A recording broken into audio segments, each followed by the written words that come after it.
On behalf of Dr. Daniel Heimerman, the 5th Chancellor of the University of South Carolina, Aiken, I would like to welcome you all to USC Aiken. To those of you who are returning, who are faculty and staff, students, thank you for attending tonight. To those of you who are friends of USC Aiken and are deciding to be here tonight, thank you for coming again. For those of you who this is your first time at the university, welcome. Tonight's conversation is going to be one that revolves around all 4 of our university's values: character, citizenship, curiosity, and collegiality. I encourage you to think about those values as we come through this conversation, as we work through the conversation, and as you have questions. Ask questions, be curious, make sure that we're getting all we can from this event tonight. We have very special guests, but I would like to welcome you all to be as engaged in this process, engaged in this conversation as you would like to be. At this point in time, I'll turn it over to William Javis, the president of the USC Aiken chapter of the NAACP.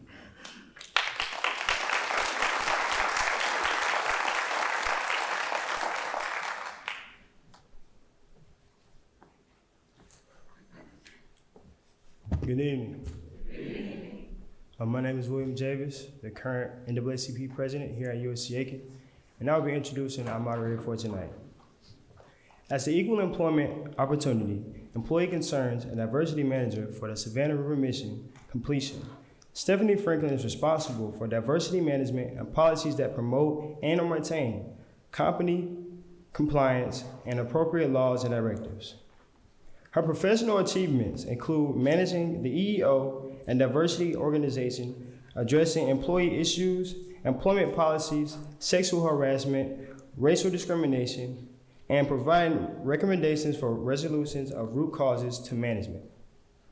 Mrs. Franklin is very active in the community and was recognized for her community service by the United Way of Aiken County as being the Woman of the Year of 2022.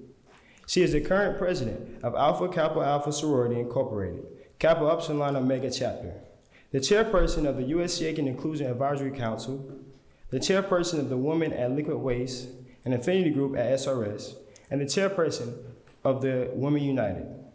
When she's not engaged in community activities, she is a mentor and active member with the Aiken chapter of Links Incorporated. She is a Mimi to Kirsten and Jonathan Jr. and enjoys being an advocate for women and children. I now present to you Ms. Stephanie Franklin.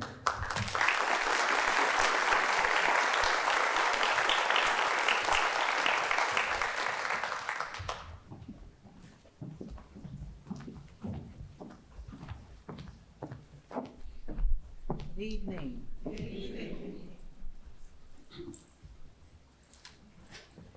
Ladies and gentlemen, we welcome you, and we're so glad that you're here with us this evening.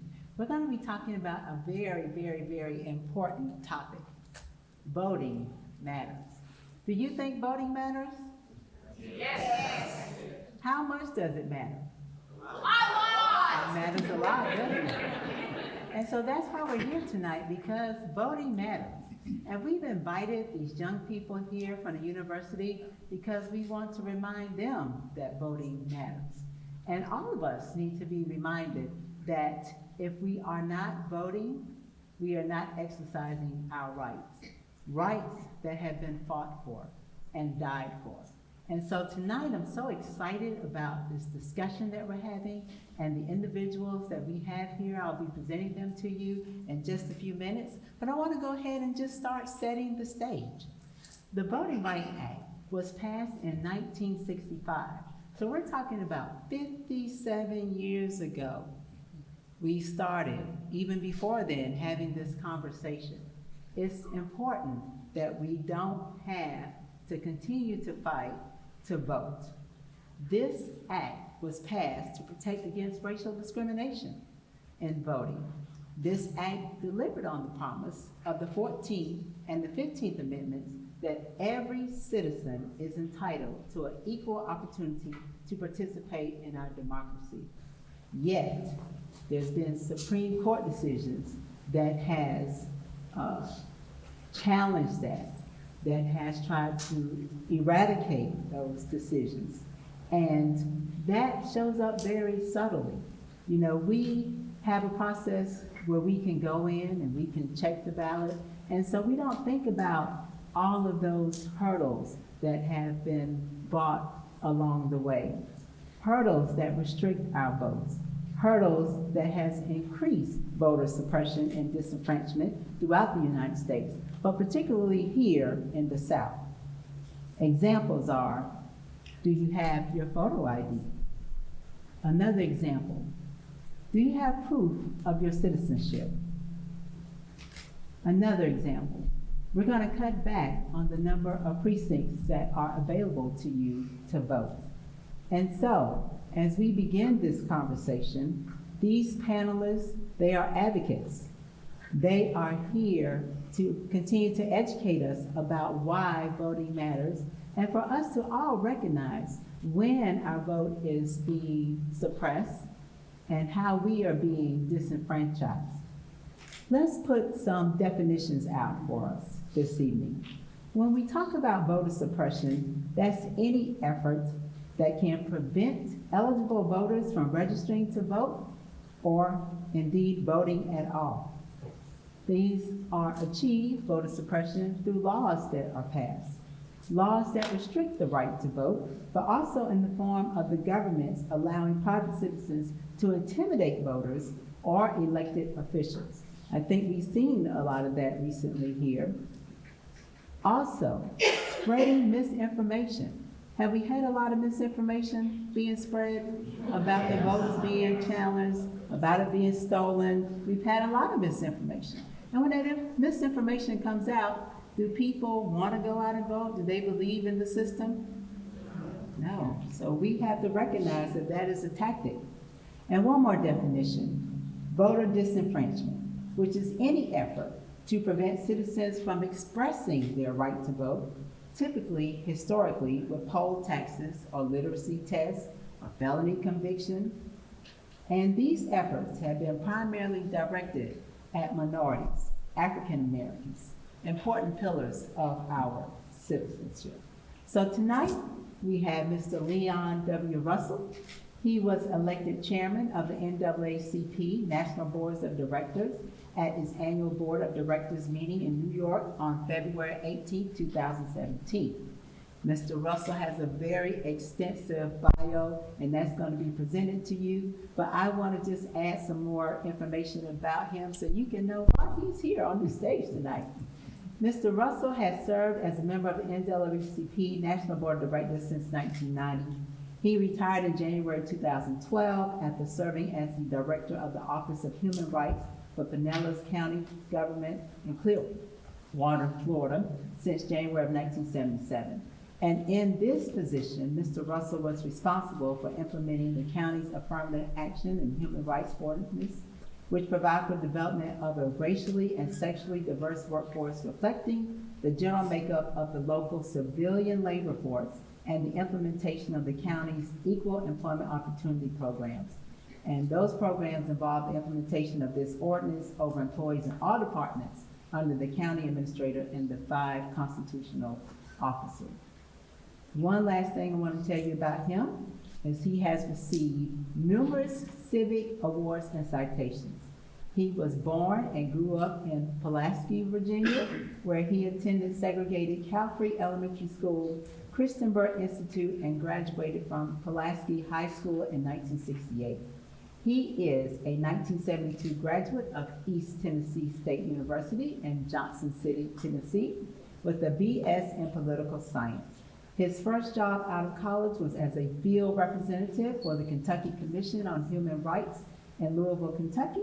And in 1977, he was recruited by the International City Management Association and moved to Pinellas County, Florida, to become the Director of Affirmative Action. Please welcome Mr. Leon Russell.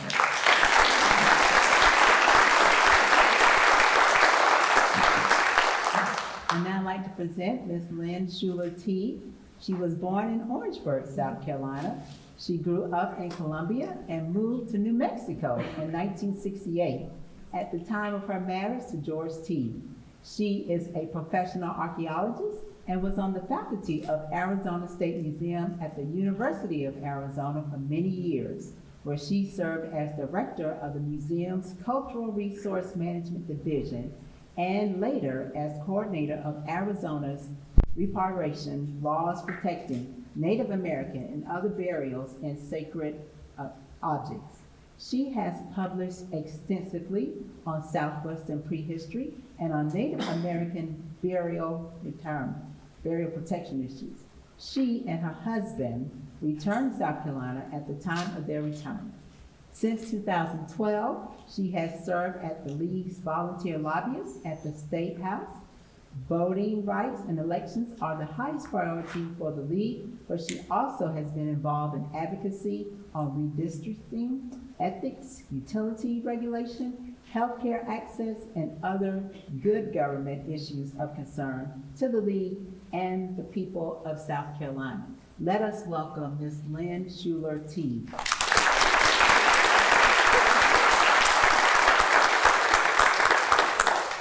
And last, but certainly not least, rounding out this panel is Mr. Eugene White Jr. He is the current president of the Aiken County branch of the NAACP.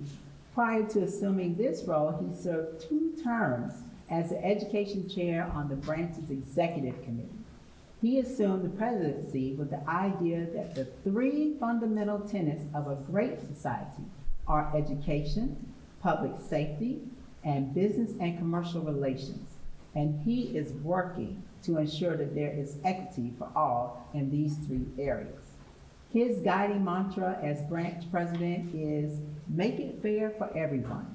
It is his desire that the Aiken County branch of the NAACP continues to form coalitions with a diverse set of organizations and a diverse collection of people to continue civil rights advocacy as a united front. Eugene was raised in Aiken County and is a product of Aiken County Public Schools. He is multilingual and holds a Bachelor of Science in Civil Engineering from the University of Washington and a Master of Business Administration from the School of Business at Duke University. He also serves on the Aiken County Public Schools Area 1 Advisory Council and is a member of the City of Aiken Energy and Environmental Committee. Additionally, he is an active member of the Augusta-Aiken chapter of the Project Management Institute, Omega Psi Phi Fraternity Incorporated, and the Royal Aikenites. Ladies and gentlemen, help me welcome Mr. Eugene White.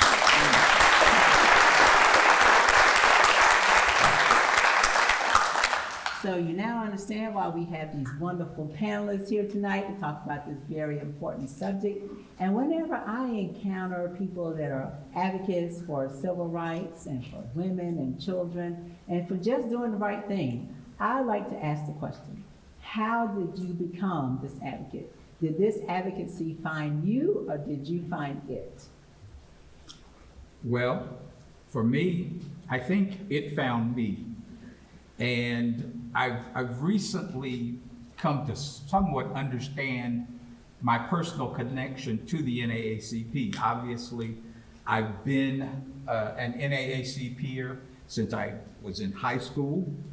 I became an active NAACPer at the age of 24 when I actually moved to Kentucky and started working. And I've grown in the NAACP ever since. It never occurred to me why I was motivated to do that until about a month and a half ago. And this is very true. This is very true.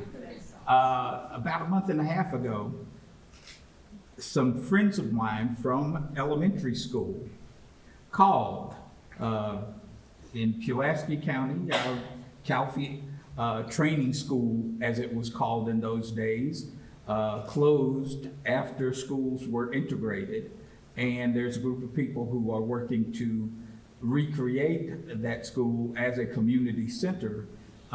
And looking at the history, one of the little gems that they found was that my grandfather had been a part of a school equalization lawsuit filed by Thurgood Marshall and Oliver Hill in 1947. He filed it on behalf of my uncle and my uncle's siblings, obviously, my mother and my uncles and aunts. And I didn't realize that. I didn't know that. It wasn't something that had been discussed. It was a successful lawsuit. But I know that as a young child, I was always taken to NAACP events, but I never knew that particular part of it, that particular advocacy part on the part of my grandfather, who was an extreme influence on me. And so when I say I just discovered why, I knew that it was something I was supposed to do, but finding that history explained why I knew it was something that I had to do. Wonderful. Lynn, did it find you or did you find it? I think it found me. I can't say that ever in my life before I started doing it that I said, you know, my goal in life is to spend my time at the State House and lead the women vote. And but I grew up in South Carolina, and much of my family's small town, rural, from Orangeburg County. And even as a child, I remember thinking things were not the way they should be. That the state seemed fractured in ways that were painful to people, and that it didn't have to be like that. But I didn't think I was going to be terribly active and do anything about that. And I got married, and I went to grad school in Arizona, and I ended up on the faculty at Arizona, and ended up working on basically a civil rights issue of cultural preservation for the American Indian people. Their rights to recover their burials of their dead, to claim their own history, to claim the places that were important to them for protection, and to protect their sacred places and sacred objects. And that led me to do some work with the Arizona legislature, which, believe it or not, is much less polite than the one here. But anyway, when we retired, we came back because this is home. South Carolina was definitely home. And yet, you know, I had a friend, Keller Barron, some of you probably know her. She's been very active in all sorts of things in the state for many years. And she knew, you belong in the League of Women Voters. And so the next thing I knew, there I was. But when I look back on it, even though I never sat down and thought, this is my goal in life, when I look back on it, it seems almost inevitable. Like there was really a clear path that made sense. And this is where it brought me. That's great. Eugene? The good part about being a member of a well-qualified and wise panel is that and you're the last person to speak, all you got to do is say ditto and amen. So there it is, ditto and amen. But being the self-proclaimed hip-hop fan and head that I am, you know, I will say that I didn't choose the civil rights thug life, it chose me. I think if you would have told me that I would have been president of the Aiken County branch 10 years ago, I probably would have tried to be thug life on you and run you out of the room. But I do believe in divine destiny, and I do believe in that your steps are ordered, and I believe that I am part and parcel of something bigger than I am. And so when I look back over my life and the various experiences and things that I've gone through and had the opportunity to do, and the things I've had the opportunity to learn, you know, as I look at the world and kind of where we are now, I recognize that, you know, I, along with the great team that we have, are the ones that are called for a time such as this. And so, deviating a bit for the young people who are in the audience, and as we're talking about voting rights and you're thinking about what you want to do, you know, you are all created for a specific purpose and a reason, just like we all are, and we're all walking in our purposes. And so the trick is to kind of find your purpose and find where your backgrounds and skills kind of lead you, and then you find out what you're passionate about. When you find where those things meet together, then you dive straight in and you don't say no to it. You say yes and you go in with full force. And so just like these great civil rights leaders have found their purposes and said yes, I've said yes, and so here we are today. And certainly I'm chosen, and some days don't feel qualified, but certainly I'm glad to be here in Aiken County doing the great work that we do, and glad to be a part of this panel this evening. Thank you. So let's dig in. What is the biggest threat to voting rights in this county? Well, I think in this country, the biggest threat to voting rights has always been other people's thirst for power and the fact that they will do nearly anything to keep other people from being able to share in that perceived power. I think we see that on an individual basis. We see it on an organizational basis. From the advent of this country, terms of the ability to be part of government and to be a real full-fledged citizen. You have to remember that everybody wasn't included in that original document. You had to be a property-owning white man in order to vote, in order to determine who would lead your community, who would lead the nation. And so there's a history of exclusion. And the fight has always been for inclusion, for the ability of other people, whether it was the previously enslaved people, whether it was women, whether it was immigrants coming into the country to help build the nation. There's always been an emphasis on holding people out as other and therefore denying them the right to vote. So it's that thirst for power, I think, that controls. Well, I have to agree that the thirst for power is fundamental to it all. It's there throughout the history of this state. Early on, the first people settling the state didn't want to give the Huguenots the right to vote when they showed up. And that was only about 10 or 20 years after the initial settlement. And, as the British say, start out as you mean to continue. Unfortunately, South Carolina did. And it's always been very much about power. When I read the question at home, when we were sent the questions, I thought, it took me days to get past that question because there's so much there. And, in terms of the substance of how this is being presented to us these days, this search for power, there are two main ways that it happens with voting. And one is limiting access, the actual voter suppression, which is pretty much death by 1,000 cuts. It's one thing after another. Everything about how you vote, even the parts you don't see, or nothing's accidental. Right. And so, sometimes there are things like we just got no excuse early voting, and that's great. But there are other things in the same bill that are not so great. So we have all of this access issue. Like early voting is great, but some counties are big and only have one early voting location. And you have a county like Lexington that might say, well, we're not getting enough money to have more locations. Orangeburg County, which is a very poor county, has 3. They opened up the senior center in Vance. Beautiful giant Vance, my mother's hometown, with all of 200 and something people. It can be done. The other part of it that's very, very frightening right now is once the vote happens, is it meaningful? Have they found a way to dilute it? Redistricting is an obvious example.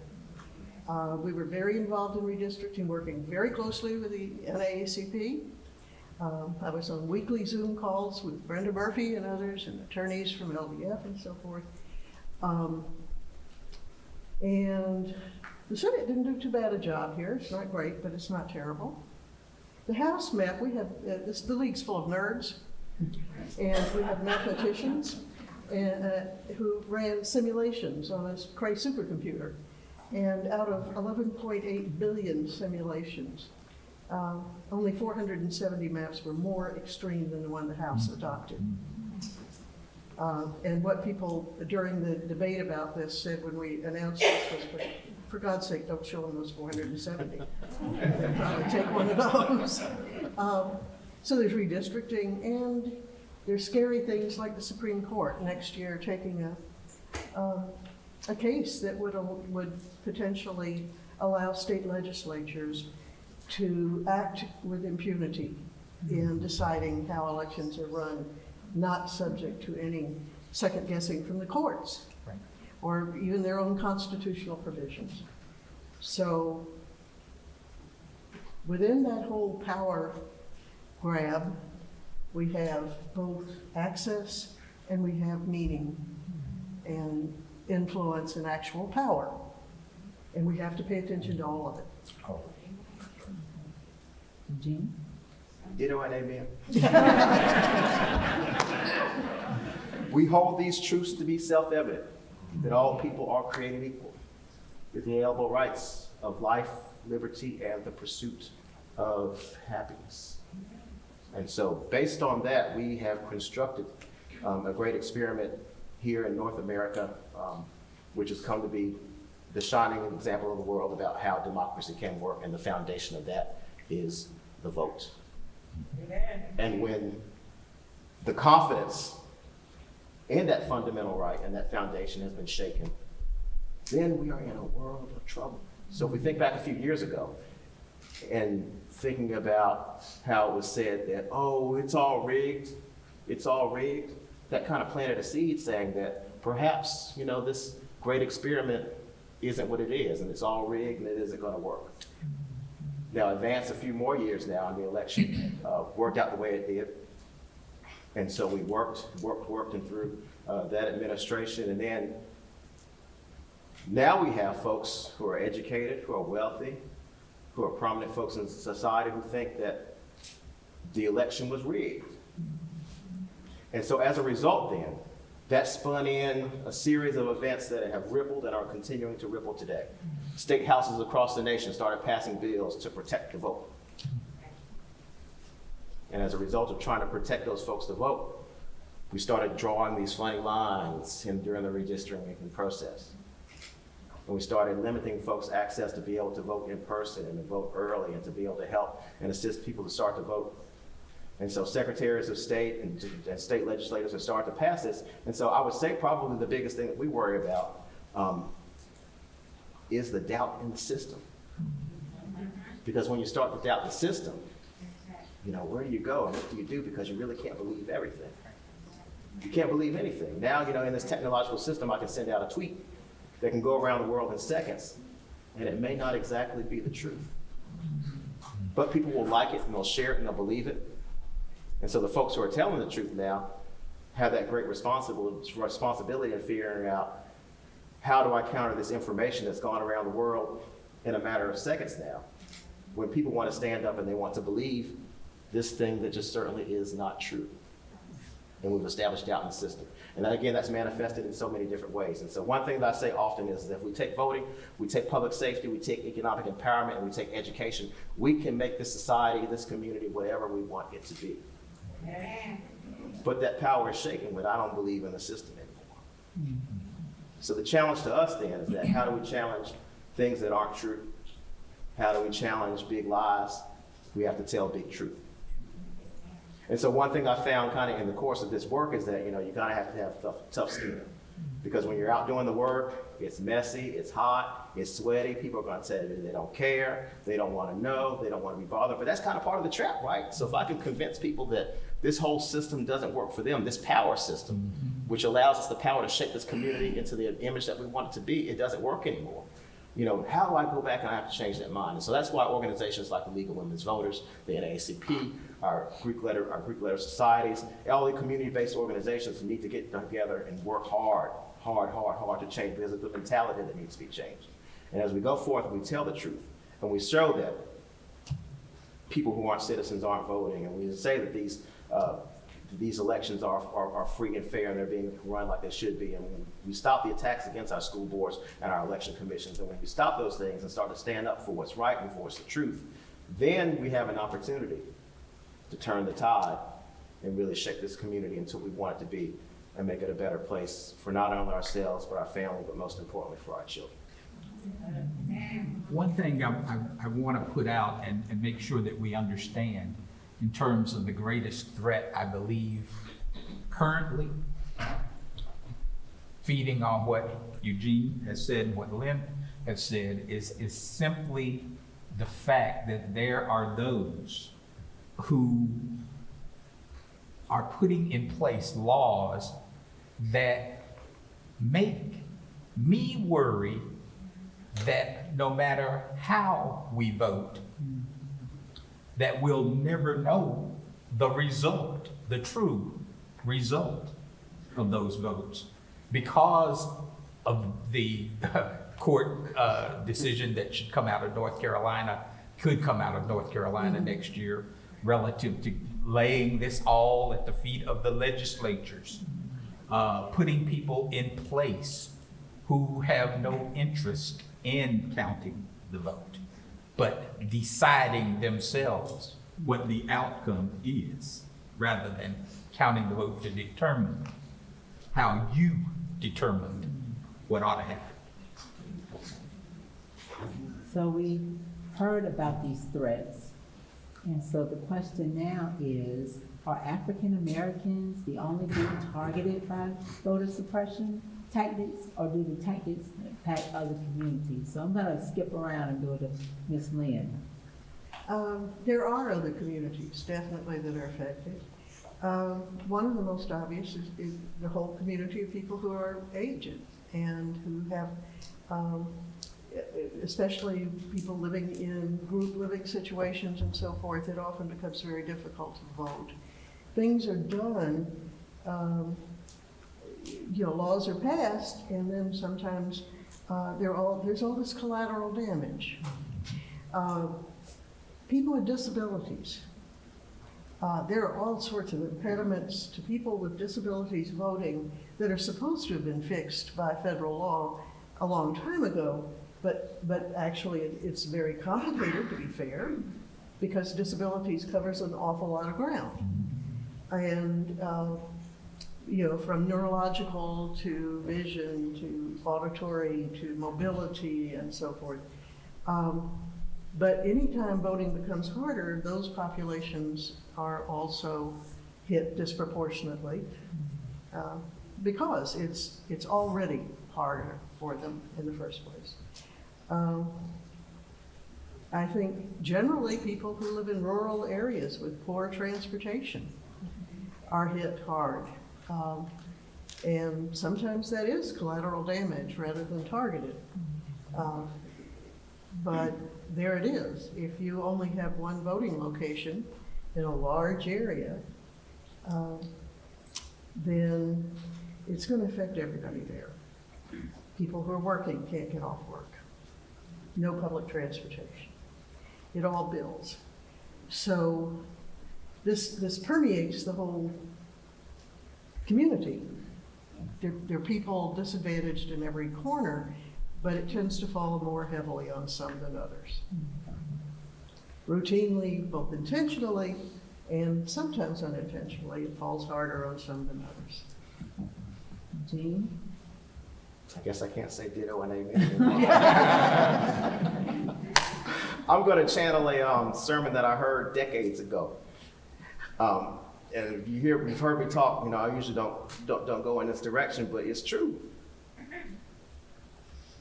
If you fix it for black folk, you will fix it for everybody else.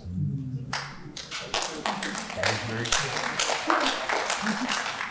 Yes. So yes, other groups are being targeted by voter suppression tactics and disenfranchisement, but the black community, I'm being very deliberate in saying that the black community has been targeted and has been victimized as a result of that. But at the same time, if you go back, and again, I kind of put that emotional statement out, but then you go back and you do the data, and it's been very clearly documented by research from the Brookings Institute, the Pew Institute, and so many other think tanks and organizations, in that when you provide the right to vote to the black community, you open up the doors and you provide and you pump money into that and into those areas and resources and volunteers to get out that vote, then that community is better, but all the other communities that are surrounding it are better as well. And you start to see the ancillary results as well. When you start to fix the black schools, everybody starts to achieve. When you eliminate the barriers to entry into entrepreneurship for blacks, everybody is allowed entry into those areas. When you start to develop safe communities in black communities, then everybody is safe in the city. And so what you do for the black community, as you open up the doors for the black community and allow them to vote, then everybody benefits from that opportunity to vote. And kind of looking at it and going across the timeline, because I really like to look at history of things. You saw the Civil Rights Act, or the Voting Rights Act was passed in 1965. In 1968, we were on the moon. Fast forwarding now, going through the 90s, a record number of voters turned out in the early 90s, in that early election in that decade. Just a few years later, the dot-com explosion happened and we took the next quantum leap into a totally new era in which we're carrying computers and cameras and broadcasting devices in our pockets now. So just think now, if we were to stop these suppression tactics and allow everyone the opportunity and the equal opportunity to have their say, to choose the candidate of choice, to pick how their society would be, what's the next thing that's out there that's waiting for us? We're talking about going to Mars. And we're talking about light speed travel. And we're talking about going all these different places and doing all these different things. We're talking about here in this community, becoming the cyber center, of the Southeast. The Silicon Valley of the East Coast is what they're saying now. So tying that back down, allowing people the access to vote as opposed to suppressing it, what are we hindering, what are we stopping by not allowing those people to get out and have their right to vote and pick the government of choice that's going to make the decisions and put the things in place that's going to allow the society and the community to take that next leap forward? Yep. That's a ditto and an amen. But we're on a university campus. And so I want to be very specific. A very targeted group is young people. It is students on university campuses. We've seen states put in place ID requirements that are absolutely asinine. Think about the fact that in Texas, a student cannot use a student ID in order to register to vote, but some idiot can come in with a hunting or fishing license to be allowed. So let's be frank that when people target power, they understand where potential power is. And it is young people. Because when young people engage, change happens. There's no world movements that's ever taken place without the young people taking the lead. That's true. And I think that people recognize that lesson from history and as a result, make decisions based on that fact. All right, young people, are we taking notes? I'm taking notes. So, good segue. How are you engaging the youth and young professionals to help protect and fight for voting rights? Okay, you ready for the 30-minute? The NAACP has a strong and vibrant civic engagement program that is very inclusive of and targeted to that young community. We recognize that technology is a key, and those who are most proficient in technology happen to be young folks. So when we think about call centers these days, we're more apt to have robust text centers where we're doing a lot of SMS kinds of things that are getting out there. We're talking to media, talking through social media these days and using that as a conduit for voter education and for voter registration. All of these things take into account the fact that we can use the strength, the energy of young people to encourage our communities to come out and be active in this process that is important to them now, not just the future. We need to stop so much projecting into the future and think about what we need to do today in order for there to be a future. And so that engages young folks at the very core. Currently, for those of you who are looking for something to do in the next 3 months, not next 88 days, I think it is, you should go to NAACP.org, voter engagement, and sign up to be a volunteer. We're looking for 270,000 volunteers to engage in voter education, get out the vote activity, and we know that young folks can do it. They can send out 10 texts by the time my little thumbs get there. So it's engagement, it's full involvement across the board in those get out the vote, voter education efforts where young people are targeted and needed. How's the league getting the youth involved? Well, the league has always had an active in-person outreach to young people, visiting, for instance, high schools, where very often the graduating seniors will be eligible to vote in the next election, and you can go ahead and register them and talk to them about the importance of their voting. We've been very active as a presence on many campuses. We do a lot of social media. Let me just say, it always feels like a drop in the ocean of what's needed and what's possible, because the comments about the potential strength of young people, the analogy would be something like a nuclear weapon. It's once you get to critical mass, the influence is immense. And the people who don't necessarily want you to have power know that. And so you need to be engaged, and the league is trying to do that. But again, it just feels like there's a huge job to do. It's probably the most important job in a lot of ways, because you are the future. Young people are the future, and the world we're creating is one you're going to live in a lot longer than I am. And so you need to shape that world. Don't let other people do it. One of the things that I encourage this community to do, if you're not doing it, and it's a great youth council, NAACP youth council activity in conjunction with the league and local school boards, and that's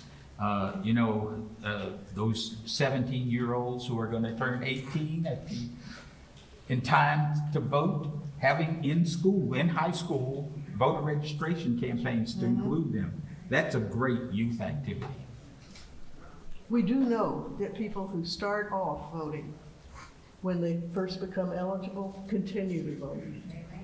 Very often people who, by the time they're 25, 26, have not voted, they've sort of fallen out of the Infrequent voters. They're infrequent voters.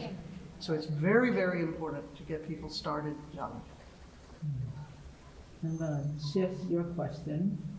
What do you think about the term, the new Jim Crow, to refer to the U.S. system of mass incarceration and how it's used to disenfranchise large numbers of marginalized community members?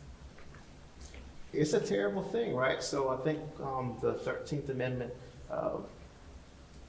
banned slavery and indentured servitude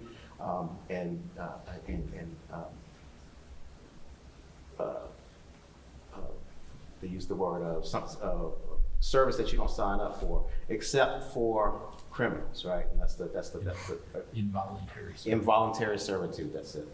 Except for folks who have committed a crime, but it isn't specific about who's committed the crime and what the crime means. And so there's a bit of ambiguity that's there. And so now that's been shaped into so many other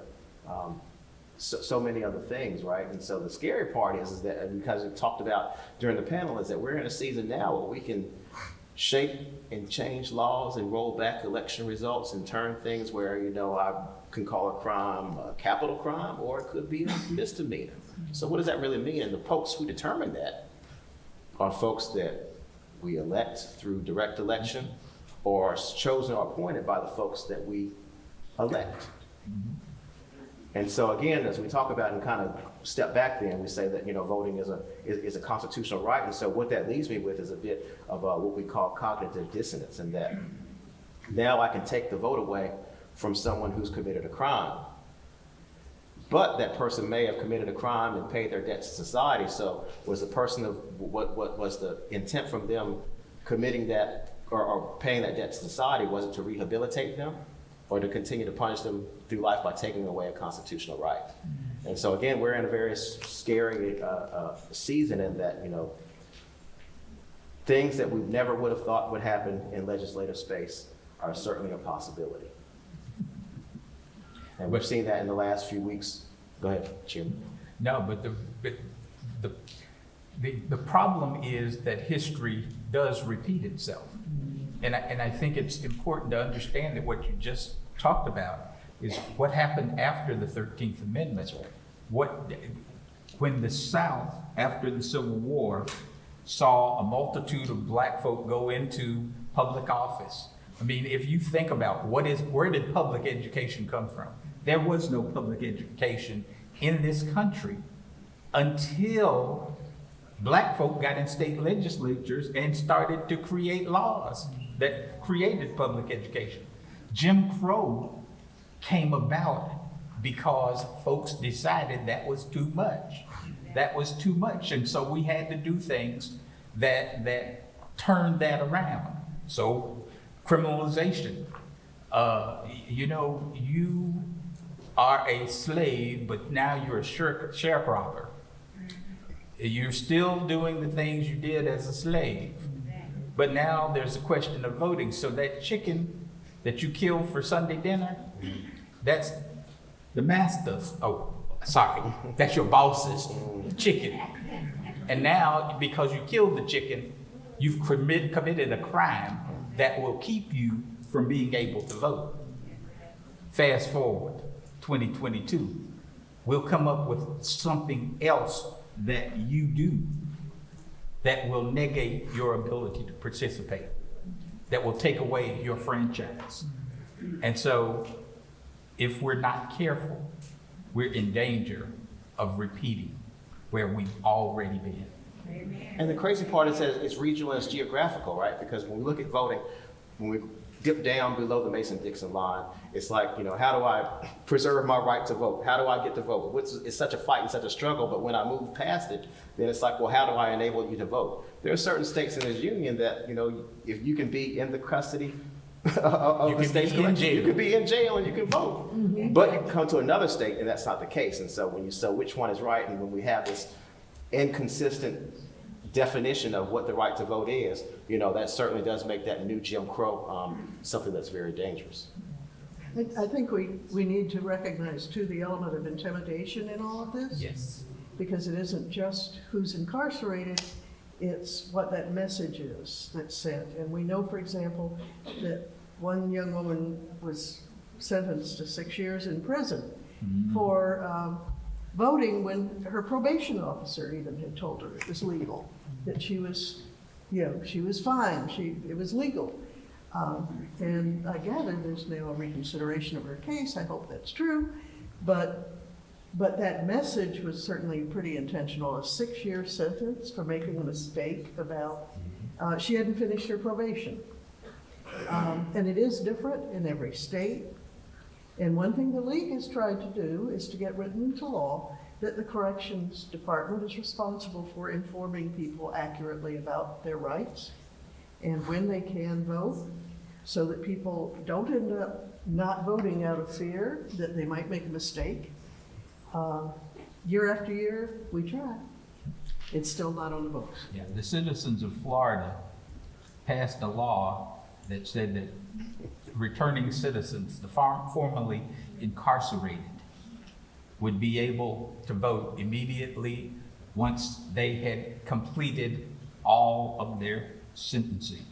The legislature, in its wisdom, decided that that meant that they had to pay off all of their fines and any other indebtedness that was associated with that crime. Problem was, nobody could tell somebody 10 years after they got out of jail what they owed or who they owed. That's the state of Florida. That's where I live, y'all. So, what is the best way to protect our voting rights? Use them. And that sounds simplistic, but I have to help people every day understand that it is important that you utilize the power that you have. And that power, your voice, is your vote. You can make a difference. When we all get out and work together, organize together, and get people to the polls, we can make a difference. We all sitting up here never tell anybody who to vote for. But I figure once you educate people about why voting is important, they'll figure it out for themselves. Sometimes, I don't know, 74 million people got confused. But anyway, using the vote is the most important thing that you can do in order to save the vote. And don't get it backwards. This is my broken record. You know, everybody thinks get out there and vote in the general election for a president. Yes.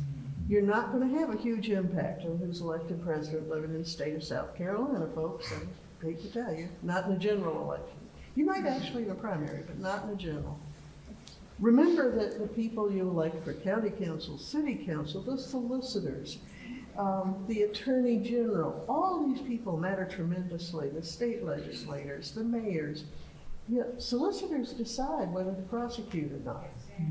You know, and they prioritize some crimes over some others. These are positions that have huge discretionary ability. And of course, South Carolina is a legislative state. The Constitution, the state constitution, was written under the direction of Pitchfork Ben Tillman to center all the power in the General Assembly, and we haven't moved nearly far enough away from that. We don't really have as much independence in the other parts of the government as we should. But vote in the primaries, over and over again, we have fought the battle to keep primaries open, not to close them by party. Because for many elections, if it's closed by party, you're disenfranchised if you're in the wrong party. I think there's going to be another big push on that this year. So there are all these things to keep an eye on, but remember that every election matters, and think about reversing your pyramid. Think about making really sure you get out there for all those local elections and then the state elections. That's it. That was really my answer, and I'll add to that is to join organizations that are out to preserve the right to vote. League of Women's Voters certainly can use volunteers. I know the Aiken County branch of the NAACP can use volunteers. But whatever organization you feel like fits into your ideas, get involved in that, because all the hearts, all the hands, all the minds are necessary in order to preserve these rights to preserve the vote. If you want to join the NAACP, it's a very complicated process. We ask you two very difficult questions that you have to think very deeply about. Number one, do you have $30? And number two, do you got it with you?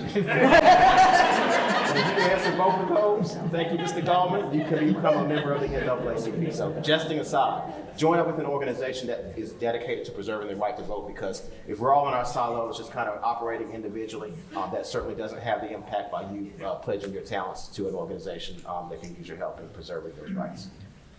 And we take PayPal. There's a line that I use a lot when I talk about why voting is important.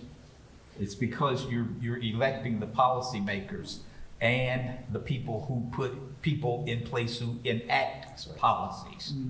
You have to think about the fact that you're not born until some official signs a birth certificate. They can't they can't burn you, bury you, or otherwise unless somebody signs a death certificate. There's nothing in your life that is not impacted by public policy. You ought to have a voice in that policy.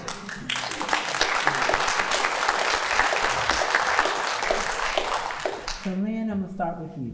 To those people who do not think that voter suppression and voter disenfranchisement exists, what do you say to them? Oh, I've been here for a long time. Well, I try to point out to them that it isn't necessarily, although it can be, it isn't necessarily having an armed person there to discourage people from showing up to vote. That voter suppression takes so many forms, so many diverse forms. And as I said, thinking about where you locate a polling place relative to public transportation, where do you put, where do you put the money? Where does the county put the money in their election process? Does the state fund the counties to do what they ask them to do?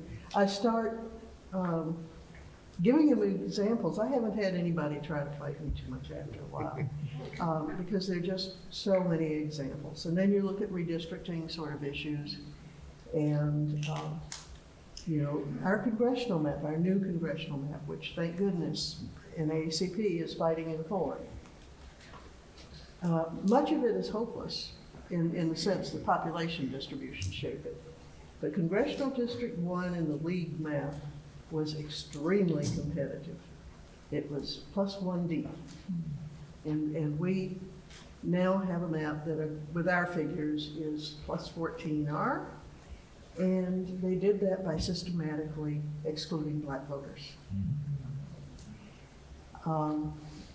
You start explaining that sort of thing, just the raw numbers. CD1, Charleston County, 26% black. Berkeley County, 25%. Colleton County, 35%. Beaufort County, 17%. Every map they drew somehow had just 17% black voting age population in CD1. They were designing it around those figures. Anyway, generally when you start giving people examples, they're not necessarily aware of the forms that it takes. You need to make it concrete. You need for them to understand the actual mechanics of how it's done. Right. And sometimes that, to me, is obvious. That is overt voter suppression. But there are other ways that don't necessarily seem so bad. A couple of weeks ago, 2 weeks ago, in Kansas, okay? The legislature decided, well, longer ago than 2 weeks, but in an election 2 weeks ago, the legislature decided that they would move a major question on a woman's right to determine her own health, a major constitutional issue. They would move it in Kansas to the primary election rather than the general election, under the assumption that Kansas, being a basically one-party state, that the turnout would be so low that would be an easy way to take away women's rights. What happened was, and for those of you who have a problem with the term being woke, women woke up. Kansas women woke up. And so it's not always the obvious that you have to look at, but you always need to be awake. Having been heavily involved in that issue of women's reproductive health, let me say that I took immense pleasure in seeing that blow up in their faces.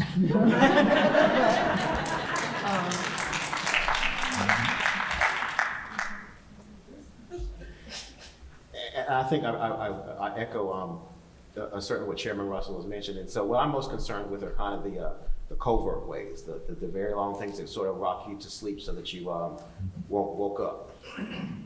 If you think about the cycle that we have, is that we have the census, we have redistricting, we have elections, and then we have the census, we have redistricting, we have elections. So that's a span of like 10 years. Yep.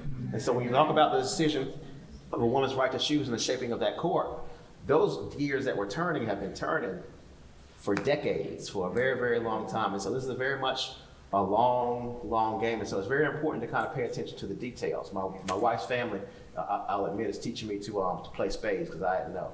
And one thing they You went to the University of Washington. yeah, don't hustle. But one thing they say is watch the board.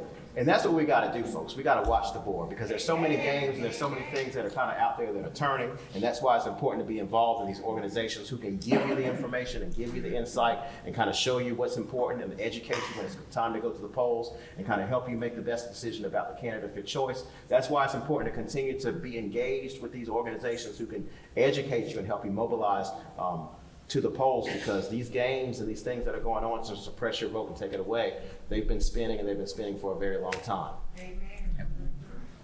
Yeah, one thing I started about 2 years ago for the league is sending out updates to organizations that also work on the issues we work on around voting and elections and redistricting and so forth, because these organizations matter. I mean, Yes, they do. because you sitting in Aiken, or even if you were sitting in Columbia, knowing what the State House is up to fast enough to do anything about it, you really have to be tracking very closely. And, you know, people have other things, they have lives. We understand that.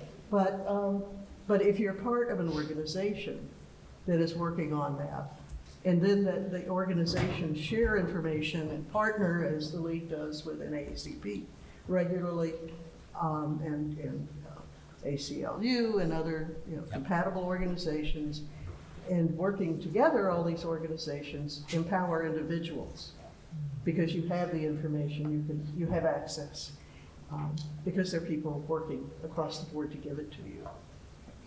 I think it's very important for us to talk about partnerships and to lift up partnerships, because this is not a competition. This is not a competition. We have to remember that there is strength in being together, in working together. And so all of us, you don't have to wear my hat.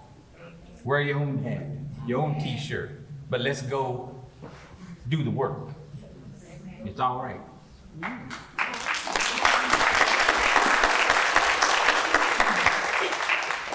Well, we're at that place in the program where we're going to give you an opportunity to ask questions.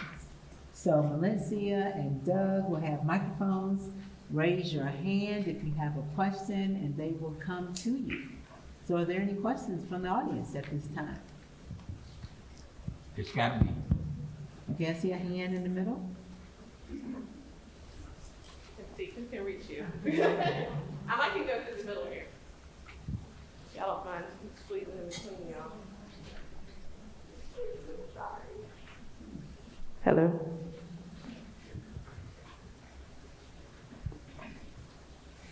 Thank you very much.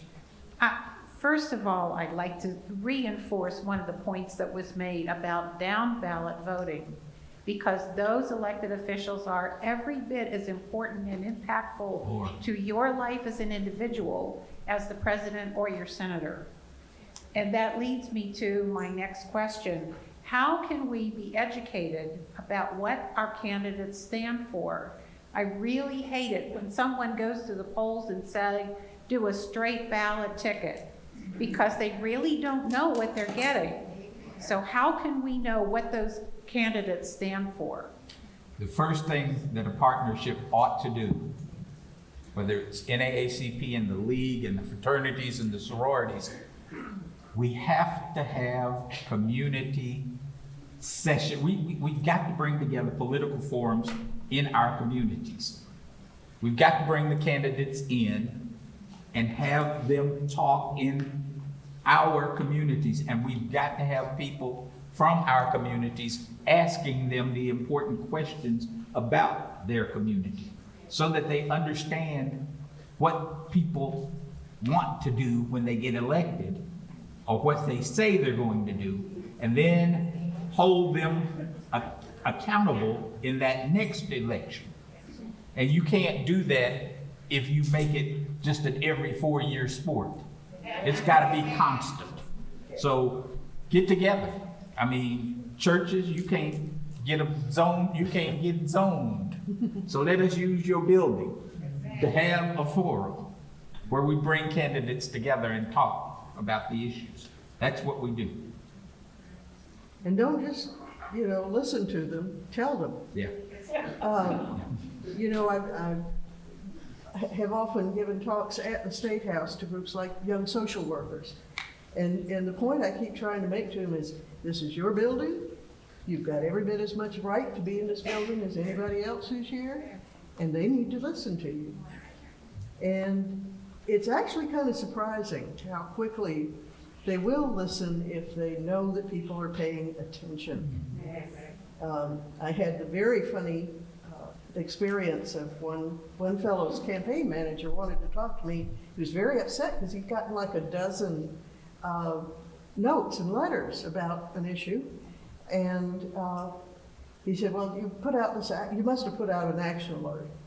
And this could hurt our candidate, and I'm very upset. And I said, I have worse news for you. We did not put out an action alert. People just paid enough attention and were upset.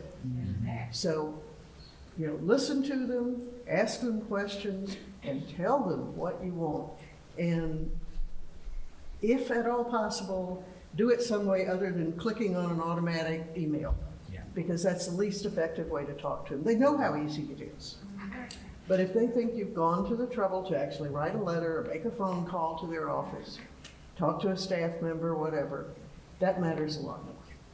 And just here locally, subscribe to the Aiken County branch's social media and our newsletter, because I guarantee that before every election, we're going to make sure that you know everybody that's running. You've got links to their website, and you're going to know when the election's going to be. So that's a very easy way to click and find out and learn which candidate best represents your views. The League has Vote 411 online, and I highly recommend it. I will say sometimes it's very hard to get incumbents to respond, because what we try to do is present their answers to questions unaltered in their own words, but some of them feel that they're better off not answering, and that's kind of an answer in itself. Yeah, I would raise up one thing that Lynn mentioned and say that you ought to do it in every one of your neighborhoods and communities, and that is invite candidates to a forum where they don't get to talk. Seriously, a forum where the community comes and talks to them. We found that to be very effective with children's issues particularly, is having folks come and actually explain what those issues, how those issues affect children, was very effective in getting some very important children's legislation passed. So that can be an effective tool. Personal stories are incredibly impactful. It's one thing for me to get up and tell the legislators, the League supports blah blah. Here's our documentation, here's our data, here's all this stuff. But very often, it's going to have more impact, really, if somebody stands up and says, this is my life. This is about my life, what you are doing, and here's my experience of it, my lived experience. That sometimes is the only way to get through. I see hands in the back.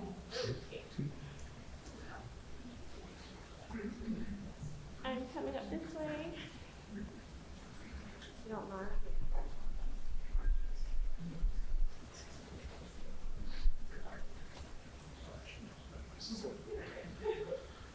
You addressed the cognitive dissonance that we have on the situation, and as I don't speak for the whole generation, but as a younger person who stopped voting quite some time ago after my ability to vote started, how do you restore faith in the system? Okay.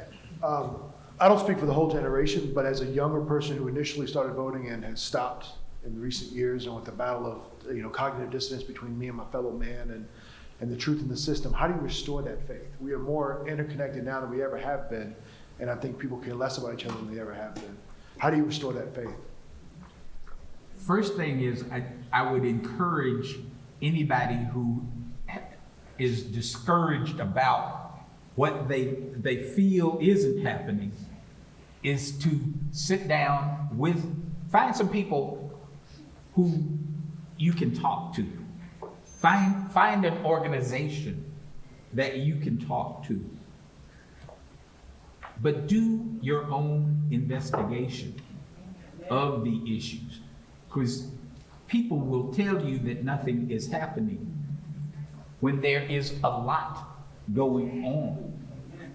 And understand that maybe it's not that national level, that discouraging national level that you need to deal with.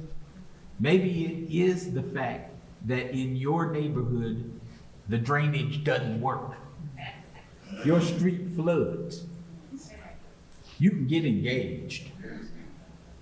You can get engaged because there's something, whatever it is that turns you off, ought to become your ignition. It ought to be the reason that you get up and go out and do something about it. And be a regular presence. City council, county council, school board, league tries to have observers at all these things. And I know NAACP often does too. If you're there all the time, that matters because they know you're not going to drop the ball. That if they tell you they're going to do something and then they don't do it, they're going to have to face you the next month, and they know that. You need to make sure they understand that. Let me tell you a little advocate's secret. An advocate's secret about dealing with public officials. I'm black. So we found, trial and error, that if 10 black folks show up at city council at every meeting, somebody up on that dais is going to try to figure out what the hell do they want. Presence is important. Presence is important, and it sends a message.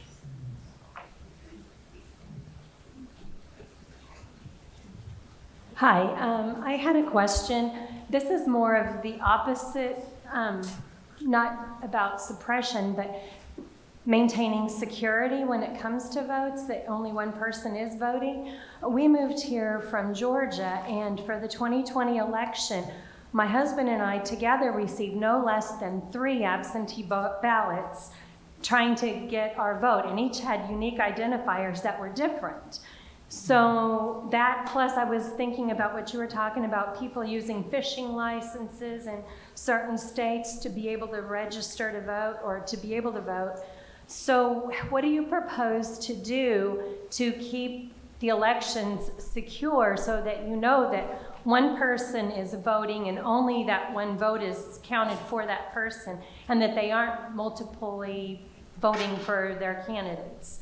Because I probably could have voted 3 different times. We chose not to because we were voting now in South Carolina.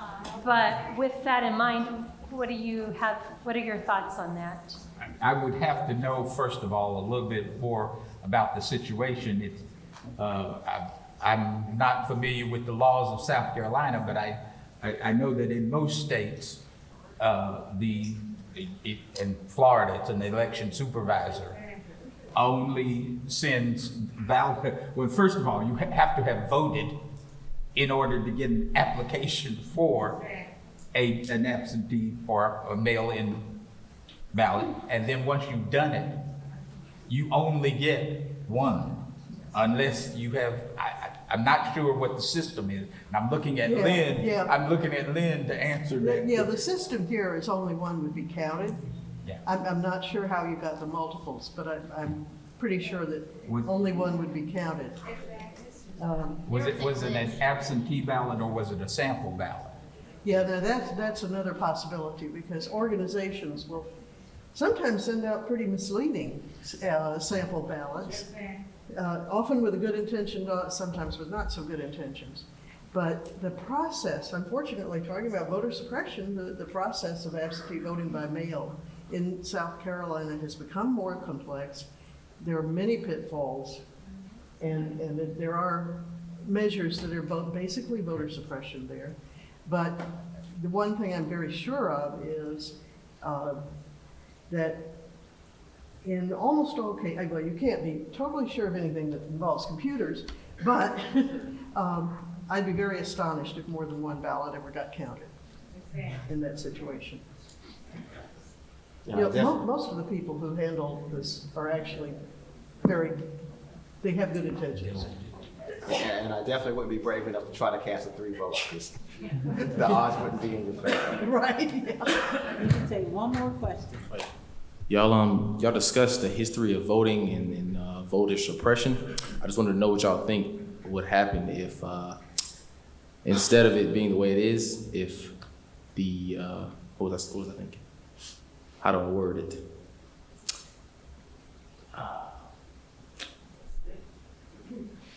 If instead of, if the minority were to be the only ones that would vote and the whites could not vote, how did y'all think history would turn out in that way? The revolution would be here already, and it wouldn't be televised. No, I think the worst case argument for any of us to make would be an us versus them argument. It is important for us that all of us be able to exercise our right to vote. People who look like me and you bled and died. They were hung, they were shot and tossed into rivers for that right.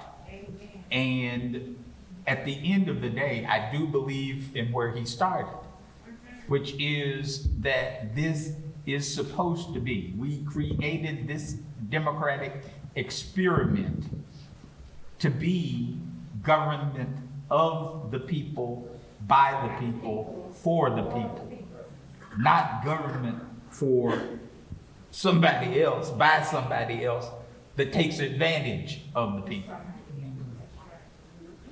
And the cool part about it is that the election results are all published online, and you can see who's voted by what and how many votes have been counted by district and by precinct. And so if you end up being somebody who's a bit of a data buff who wants to figure out kind of what different scenarios about voting would look like, you can go on to scvotes.org and you can kind of download into Excel who voted what and who voted how, and then you can kind of run those scenarios yourself and kind of see what would it look like if a certain vote went one way and a certain vote went another way. And that's kind of what, the strategists do. That's even like a career that, how that works, and making those computer models to figure out how that will work. So that's, it's an out there question, but that out there is now.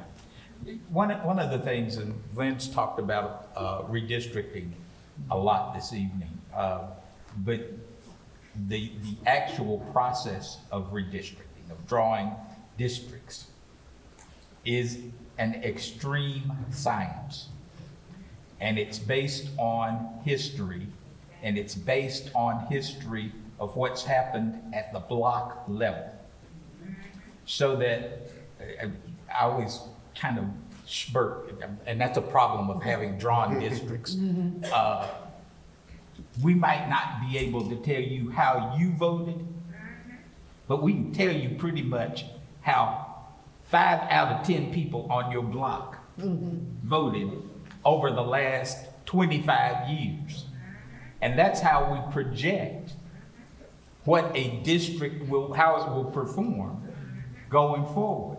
It's because we have that history. We know that. It's there. The computer can put that down, and that's why there's a circle around certain people's houses.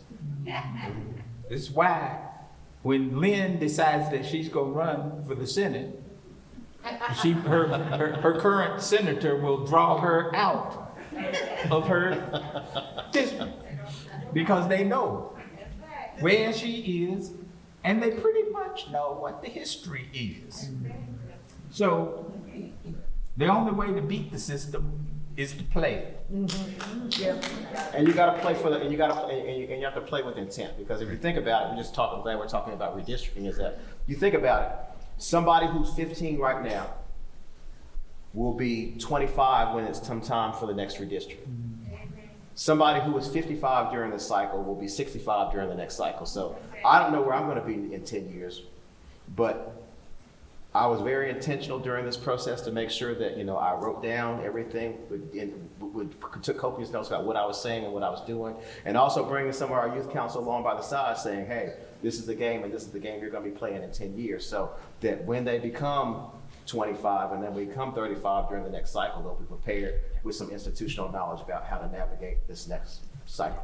One last little thing about suppression, because it's the subject of the day.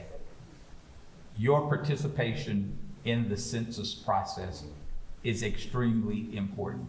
Everybody needs to be counted. What we are seeing and what's being quietly said, we see a news release every once in a while in the last 2 or 3 weeks.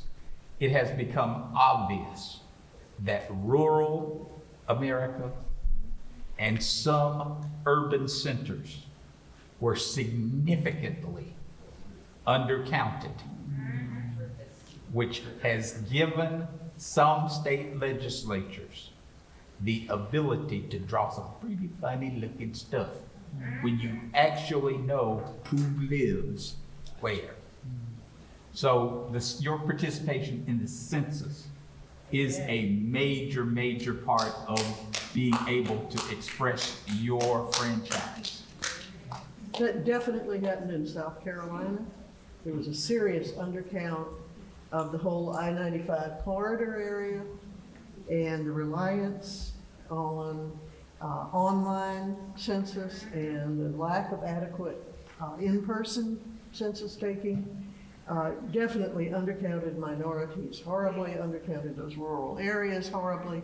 If you looked at, when we looked at the maps when they came out and we started playing with them for redistricting, it looked like falling into the Grand Canyon, coming off of the coast and into that I-95 corridor.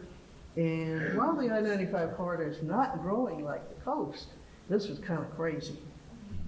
This was really exaggerated.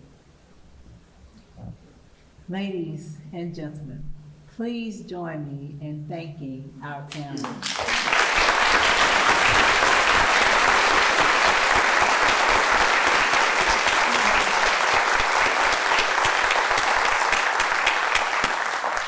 Hopefully this evening you have become more aware about the topic of voter suppression and voter disenfranchisement.